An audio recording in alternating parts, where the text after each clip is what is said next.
Hello friends, स्वागत है आप सभी का आपके अपने यूट्यूब चैनल स्टडी अड्डा 51 में। पिछली वीडियो में मैंने आपको बंगाल की खाड़ी में गिरने वाली 4 नदियों के बारे में बता दिया था। आज हम चर्चा करेंगे क्या बोलते हैं आपकी गोदावरी नदी और फिर कृष्णा नदी और कावेरी नदी। ठीक है, तो देखते हैं। हेडिंग बना लीजिए गोदावरी नदी। ठीक, क्या बनाना है? गोदावरी नदी। हेडिंग बना लीजिए गोदावरी नदी। ओके, देखिए यह नदी पहले समझना है, लिखना नहीं। यह नदी आपको मैंने पूर्वी घाट पर्वतमाला और पश्चिमी घाट पर्वतमाला बता दिया है, पढ़ा दिया है। और उसके बाद जितने भी पठार हैं, चाहे वो बस्तर का पठार हो, चाहे वो मालवा का पठार हो, चाहे वो बुंदेलखंड का पठार हो, सारे एक एक करके मैंने पढ़ा दिया है। जिसने भी नहीं पढ़ा है वो जाके पिछले वीडियो में देख ले। ठीक है, फिर उसके बाद इसको इस वीडियो को देखे तो ज़्यादा समझ में आएगा। तो आज हम गोदावरी नदी के बारे में चर्चा करेंगे और फिर उसके बाद कृष्णा नदी, फिर उसके बाद कावेरी नदी। तो पहली रीडिंग होगी आपकी गोदावरी नदी। ठीक, आप समझिए, लिखना नहीं अभी। देखिए पश्चिमी घाट पर्वतमाला और ये पूर्वी घाट पर्वतमाला सॉरी। तो पश्चिमी घाट पर्वतमाला जो है वो निरंतर है, कहीं पर बीच में टूटी फूटी नहीं है। परंतु पूर्वी घाट पर्वतमाला बीच में टूटी फूटी है, यह टुकड़ों में पाई जाती है। ठीक, तो पश्चिमी घाट पर्वतमाला में से एक स्थान है महाराष्ट्र में महाबलेश्वर चोटी है, एक है त्रियंबक स्थान। तो यह जो नदी है गोदावरी नदी, यह त्रियंबक नामक स्थान से निकलती है। यह 3 राज्यों में प्रवाहित होती है, महाराष्ट्र, फिर इसके बाद ये तेलंगाना बीच में पड़ता है, ये तेलंगाना यहाँ ऐसे पड़ता है, फिर इसके बाद ये क्या बोलते हैं आपका आंध्र प्रदेश। यह नदी 3 राज्यों में प्रवाहित होती है। ठीक, इतना समझ लिया। अब लिखेंगे, लिखिए प्रायद्वीप। देखिए सबसे पहले मैंने आपको बताया कि यह 3 राज्यों में प्रवाहित होती है। फिर उसके बाद इसको बूढ़ी गंगा या बृहद गंगा भी कहा जाता है। फिर उसके बाद आप ये भी समझ लीजिए कि यह दक्षिण भारत की सबसे लंबी नदी है। इसकी लंबाई कितनी है? इसकी लंबाई 1465 किलोमीटर है। किसकी लंबाई? गोदावरी नदी की। ठीक, ये भी क्वेश्चन पूछा जाता है कि बूढ़ी गंगा किसे कहते हैं, तो आपका आंसर होगा गोदावरी नदी। और फिर इसके बाद क्वेश्चन पूछा जाता है कि दक्षिण भारत की सबसे लंबी नदी कौन सी है, तो आपका आंसर होगा गोदावरी नदी। फिर इसके बाद जैसे पूछ लिया जाए कि भारत की सबसे लंबी नदी, तो भारत की सबसे लंबी नदी कौन सी होगी? भारत की सबसे लंबी नदी होगी आपकी गंगा नदी। गंगा नदी कितनी है? 2525 किलोमीटर इसकी लंबाई है। ठीक, 2525 किलोमीटर लंबाई है। और फिर इसके दक्षिण भारत की, तो दक्षिण भारत की गोदावरी नदी। तो आपको कंफ्यूज नहीं होना है, आपको क्वेश्चन को सही से पढ़ना है, फिर उसका आंसर देना है। सबसे लंबी नदी भारत की तो गंगा नदी, और दक्षिण भारत की सबसे लंबी नदी तो गोदावरी नदी। ठीक, इतना समझ लिया। अब लिखेंगे, देखिए लिखिए प्रायद्वीपी भारत की यह सबसे लंबी नदी है। किस नदी की बात कर रहा हूँ मैं? गंगा नदी की। तो प्रायद्वीपी भारत की सबसे लंबी नदी है गोदावरी नदी, प्रायद्वीपी भारत की सबसे लंबी नदी है। फिर नेक्स्ट पॉइंट लिखिए इस नदी को बूढ़ी गंगा, अभी मैंने बताया जस्ट, बूढ़ी गंगा,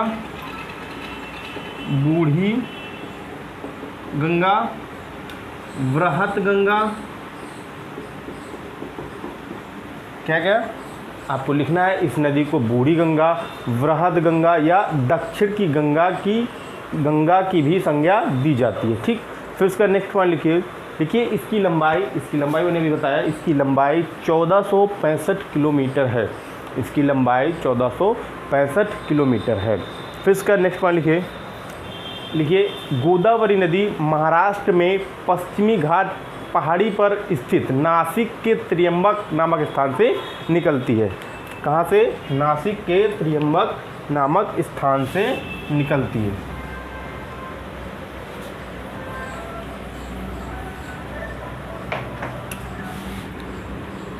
नासिक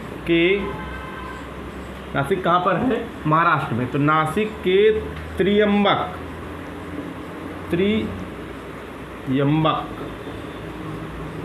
नामक स्थान से निकलती है। तो आपका क्वेश्चन पूछा जाएगा कि किस स्थान से निकलती है या फिर किस राज्य से निकलती है, तो महाराष्ट्र से। किस स्थान से निकलती है, तो त्रियंबक नामक स्थान से निकलती है। कितने राज्यों में प्रवाहित होती है, तो 3 राज्यों में। ठीक, तो लिख लिया त्रियंबक नामक स्थान से निकलती है।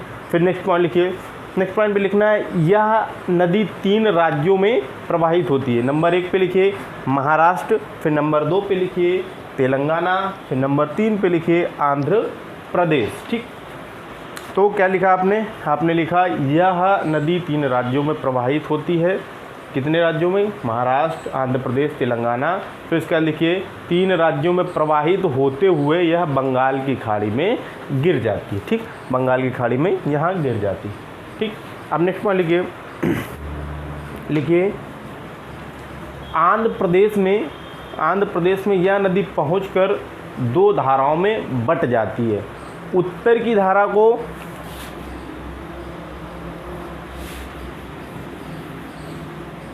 दो धाराओं में बटेगी। जैसे कोई चीज़ है, मान लिया यह एक धारा है, ठीक, यह एक धारा है, यह आगे चलकर 2 धाराओं में बटी, एक ऊपर को जा रही, एक ये नीचे को जा रही। तो ये उत्तर वाली होगी, ये दक्षिण वाली होगी, ये उत्तर वाली और ये दक्षिण वाली।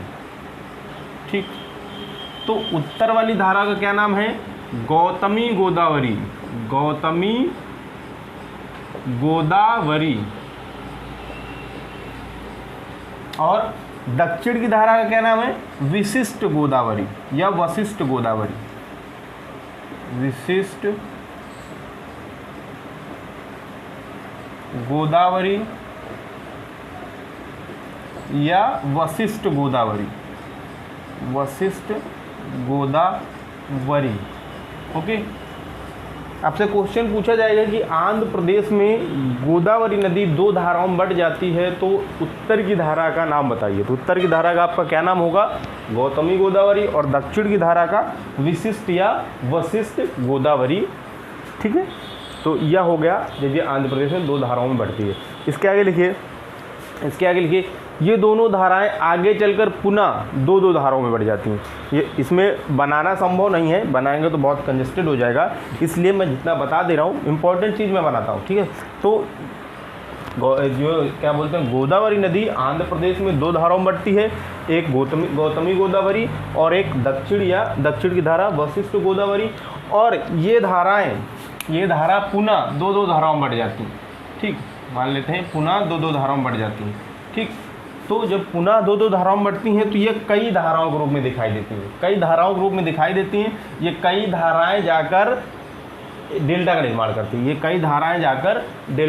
करती हैं। तो लिखिए ये दोनों धाराएं आगे चलकर पुनः 2 धाराओं में बट जाती हैं और फिर सभी धाराएं मिलकर डेल्टा का निर्माण करती हैं। फिर इसका नेक्स्ट मान लिखिए यह नदी राजमहेंद्रवरम या राजमुद्री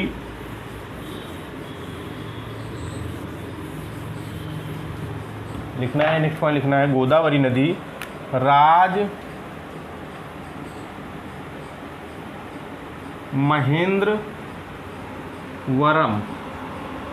या राजमुद्री कहाँ पर स्थान है? ये है आपका आंध्र प्रदेश।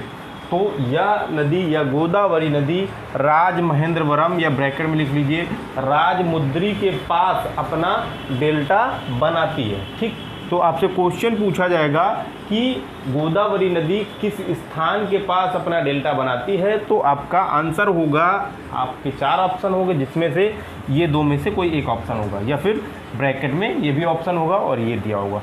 तो आपका आंसर क्या होगा? राजमहेंद्रवरम या राजमुद्री। ठीक, तो आपको अच्छे से समझना है, सिर्फ रट्टा नहीं मारना है, समझना है। जैसे मैं बता रहा हूँ, तो मान लीजिए यहाँ पर राजमहेंद्रवरम है, तो आप यहाँ पर राजमहेंद्रवरम लिख लीजिए, राजमहेंद्रवरम। ठीक, और सबसे इम्पोर्टेंट चीज़ है कि आप जब भूगोल की कक्षा ले रहे हों, तो आप एटलस एक बुक आती है जिसमें सभी मैप दिए होते हैं, क्या वो उत्तर प्रदेश का, क्या वो मध्य प्रदेश का, सारे जितने राज्य हैं 2800 राज्यों का मैप दिया होता है। और उसके बाद एक एक करके एक तरफ राजनीतिक मैप दिया होता है, एक तरफ आपका भौतिक मैप दिया होता है। ठीक है, तो एक तरफ पॉलिटिकल, एक तरफ क्या बोलते हैं फिजिकल, तो दोनों चीज़ दी होती है। तो एक तरफ जैसे मान लिया जाए कि एक तरफ कोई पहाड़ दिया है, तो दूसरी तरफ उसका राजनीतिक चीज़ों पर चर्चा की गई होगी। एक पेज पर भौतिक चीज़ और एक पेज पर क्या बोलते हैं राजनीतिक चीज़। तो इससे आप जब भौतिक चीज़ें देखेंगे, जो मैं बता रहा हूँ, जो मैं यहाँ पर बनाया हूँ, वो सेम आपको उस बुक पे दिखाई देगा। ठीक है, तो जब सेम देखेंगे और ज़्यादा उसमें देखेंगे तो आपको ज़्यादा समझ में आएगा। इसलिए मैं आपको रिकमेंड करूँगा कि आप सबसे पहले भूगोल की कक्षा लेने से पहले आप एक 250 रुपये की बुक आती है जिसका नाम है ऑक्सफोर्ड एटलस, ऑक्सफोर्ड एटलस, तो ये परचेज कर लीजिए, तो बहुत आसान हो जाएगा आपके लिए भूगोल। ठीक है, तो चलिए फिर थोड़ी देखते हैं। तो हमने आपको बताया कि यह नदी, गोदावरी नदी जो है, राजमहेंद्रवरम या राजमुद्री के पास अपना मुहाना बनाती है। ठीक, अब नेक्स्ट पॉइंट लिखिए इसकी कुछ सहायक नदियाँ भी हैं। किसी भी नदी की कुछ सहायक नदियाँ होती हैं, तो सहायक नदियों के नाम अब आप लिखेंगे। लिखिए पॉइंट लिखिए, इसकी कुछ सहायक नदियाँ भी हैं। फिर उसके बाद दूसरा पॉइंट लिखिए, दाईं ओर से आकर मिलने वाली नदियों के नाम। क्या लिखेंगे? दाईं ओर से आकर मिलने वाली नदियों के नाम। देखिए ये आपकी गोदावरी नदी है, ये आपका पश्चिमी घाट पर्वतमाला यहाँ से, और ये पूर्वी घाट पर्वतमाला। ठीक, तो ये यहाँ पर है महाराष्ट्र में, नासिक के पास त्र्यंबक नामक स्थान। त्र्यंबक नामक स्थान से यह नदी निकलती है। फिर उसके बाद यह महाराष्ट्र को पार करते हुए तेलंगाना, यहाँ पर तेलंगाना बसा हुआ है। ठीक है, तेलंगाना बसा हुआ, तो तेलंगाना में प्रवेश करती है। फिर उसका तेलंगाना से निकलकर आंध्र प्रदेश में प्रवेश करती है। ठीक, तो मैं आपको बता रहा हूँ कि ये देखिए, इसका किसी भी नदी की प्रवाह की दिशा से उसका दायां और बायां तक पता लगाया जा सकता है। जैसे मान लें कोई नदी पूर्व की ओर प्रवाहित हो रही, कोई नदी पूर्व की ओर प्रवाहित हो रही, तो इसका दायां तट क्या होगा? प्रवाह की दिशा से इसका दायां और बायां तट पता लगाया जाएगा। तो इसका बायां तट ऊपर वाला होगा। क्या होगा? बायां तट। ऐसे बह रही है, ऐसे, तो जब ऐसे बहेगी तो इसका बायां तट ऊपर वाला और दायां तट नीचे वाला, ये होगा दायां तट। ठीक है, तो ये होगा दायां तट। तो इसी के आधार पर ये नदी पूर्व की ओर बहती, तो ऊपर की जितनी भी नदियाँ होंगी वो बाएं तट की होगी, और नीचे से जितनी भी नदियाँ होंगी वो दाएं तट की होंगी। तो आपको लिखना है दाएं तट से आकर मिलने वाली गोदावरी की सहायक नदियाँ। लिखिए, नाम लिखिए। देखिए, इन सहायक नदियों को सिर्फ नाम पूछा जाता है, ये नहीं पूछा जाता कि ये कहाँ से निकलती हैं और कहाँ जाकर मिलती हैं। ठीक, सिर्फ इनके नाम पूछे जाते हैं। तो आपको सिर्फ जितना पूछा जाता है उतना ही पढ़ना है। ठीक, तो लिखिए, दाईं ओर से आकर मिलने वाली नदियों के नाम में से पहली नदी है दारना। क्या है? दारना, ये मैंने लिखा हुआ है, दारना। फिर उसके बाद प्रवरा, फिर उसके बाद मंजीरा, फिर उसके बाद मनयार। क्या? मनयार। ये आपको सिर्फ 4 नदियाँ याद रखनी है। किसकी? ये सारी नदियाँ गोदावरी की सहायक नदियाँ हैं जो दाएं तट पर आकर मिलती हैं गोदावरी पे। फिर अब इसके बाद लिख लिए बाएं तट पर आकर मिलने वाली गोदावरी की सहायक नदियाँ, जिनमें से आपकी पहली नदी होगी पूर्णा नदी, दूसरी नदी होगी प्राणहिता। प्राणहिता, ये प्राणहिता जो है ये इम्पॉर्टेंट नदी है, इसके बारे में थोड़ी चर्चा भी हम करेंगे। फिर इसके बाद इंद्रावती, तो इंद्रावती भी थोड़ी इंपॉर्टेंट नदी, इसके बारे में भी हम चर्चा करेंगे। ठीक है, फिर इसके बाद लिखिए सबरी। सबरी, तो 4 नदियाँ ऊपर से, 4 नदियाँ नीचे से, तो ये हो गई सहायक नदियाँ। ठीक,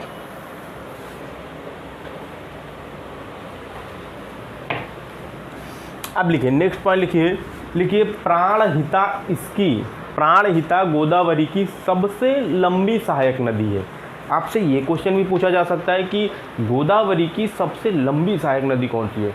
तो आप बिल्कुल आसानी से, अगर आपने मेरी कक्षा देखी है, आपने मेरी कक्षा ली है, तो आप बिल्कुल आसानी से इसका आंसर दे पाएंगे। ठीक है, तो मैंने बोला कि प्राणहिता गोदावरी की सबसे लंबी सहायक नदी है।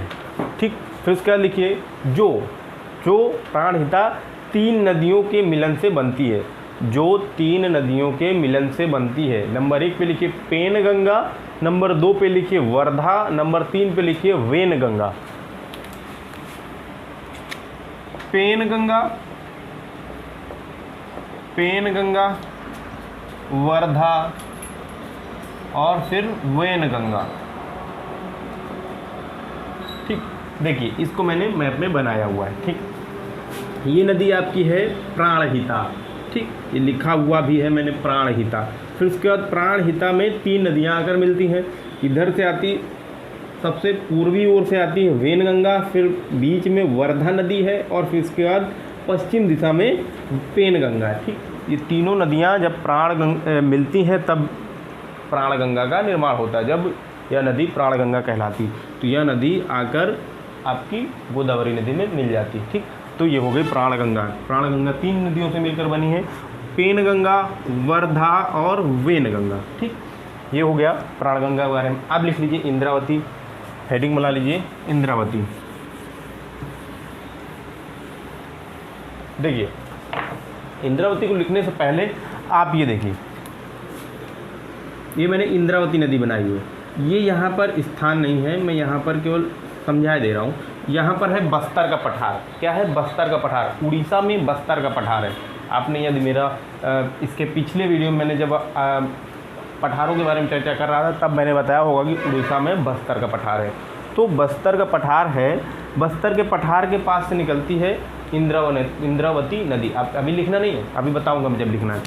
इंद्रावती नदी निकलती है, फिर यह पश्चिम की ओर प्रवाहित होती है। देखिए पश्चिम की ओर प्रवाहित होती है, फिर ये यहाँ से आते हुए गोदावरी नदी में मिल जाती है। तो लिखिए, आप लिखिए इंद्रावती नदी उड़ीसा से निकलती है और यह बस्तर के पठार से पश्चिम की ओर प्रवाहित होते हुए तेलंगाना में गोदावरी नदी से मिल जाती है। ठीक, ये पश्चिम उड़ीसा से निकलती है और बस्तर के पठार से पश्चिम की ओर प्रवाहित होते हुए तेलंगाना में गोदावरी नदी में मिल जाती है। तो ये हो गई आपकी गोदावरी नदी। अब हेडिंग बना लीजिए कृष्णा नदी।